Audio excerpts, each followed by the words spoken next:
No excuse sa mga paulit-ulit na pagkakasala. At the same time, naka-resonate ako doon sa sinabi ni Pastor na sin less and less and less. So that means, pag naging Kristiyano ka talaga, it is not a reason na magkasala ka ng paulit-ulit kasi nga may grasya si Lord.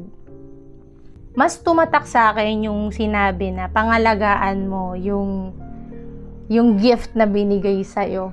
Parang ganun. And bilang isang matagal na rin na follower ni Jesus, I would say there are times talaga palyado pa rin ako eh. Pero ang difference is, mas aware na ba ako na, ay, teka, magkakasala ako or nagkasala ako. Mas nabibigyan ko na ng reason na, Lord, sorry, forgive me, for I have sinned.